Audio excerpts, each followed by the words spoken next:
Grace thought she'd seen every dirty secret in Lagos Trust Bank, until she found the CEO mopping floors beside her. The elevator groaned to a halt between the 8th and 9th floors of Lagos Trust Bank, trapping Grace Adiame and the nervous young man inside. At 68, Grace had cleaned these chrome-plated cages for a decade, but this new intern clutching a stained file folder intrigued her. His cheap shoes squeaked as he shifted weight.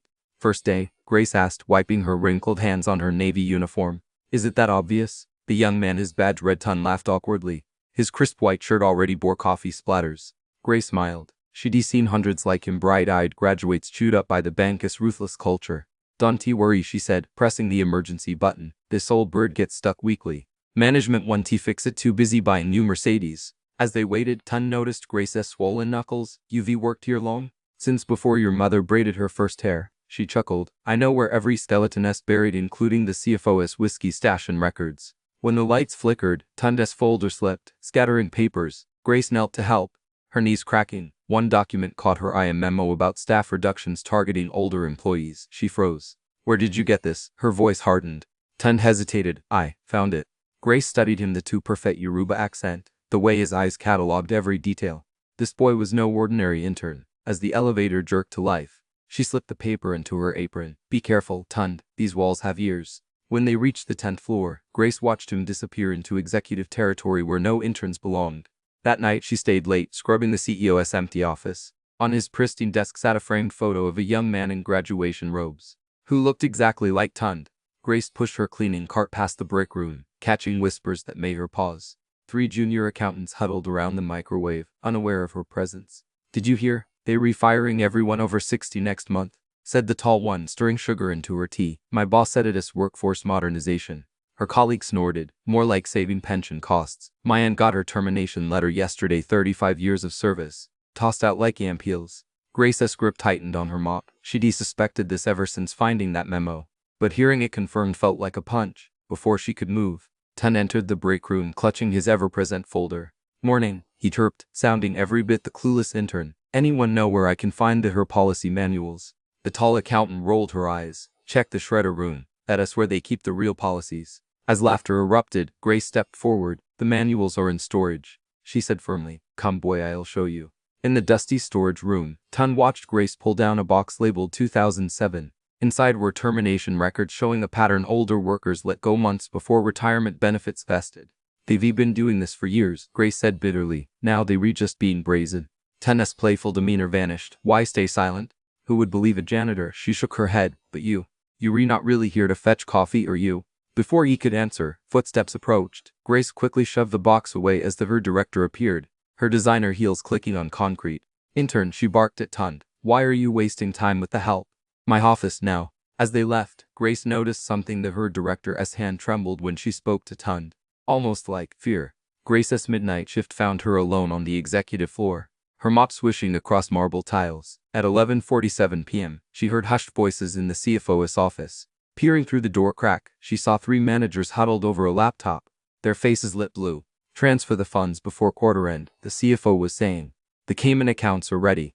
Grace's heart pounded. She'd long suspected financial trickery, but this... She retreated silently, only to bump into Tunde emerging from the shadows. "You shouldn't be here," she whispered, pulling him into a supply closet.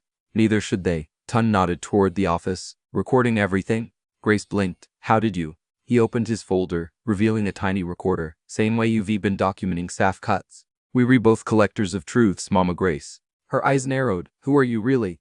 Before he could answer, footsteps approached. Grace shoved Tunde behind cleaning supplies just as the CFO yanked open the closet door. "Spying again, cleaner," he sneered. "Careful, old women fall downstairs all the time." Grace lifted her chin. "This old woman knows where the bodies are buried, sir." When they were alone again, Tunde grasped her hands. "Meet me tomorrow, 7 a.m., the rooftop."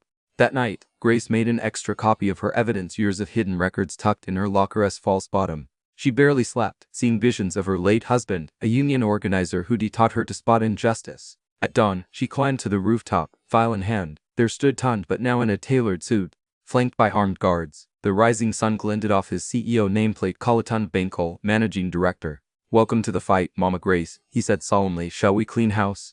The boardroom buzzed with arrogance as Grace entered, pushing a tea cart she'd never served from before. CFO Adegoke held court, boasting about streamlining operations to his CL fans.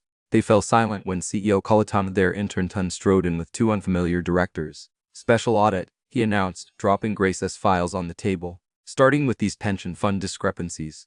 Edigo paled. This is janitorial fantasy. Really? Colaton played a recording. Edigoka's voice discussing Cayman accounts. Mama Grace. Grace stepped forward, spine straight as a bride as Hetty. In 2019, you fired Mama that 3 months shy of her pension. Last year, Mr. Cox got terminated after his diabetes diagnosis. She laid out documents with shaking but steady hands, all while stealing enough to buy that Rolex. Chaos erupted. Edigoke lunged at Grace, but security restrained him. You will regret crossing me. Cleaner, he spat.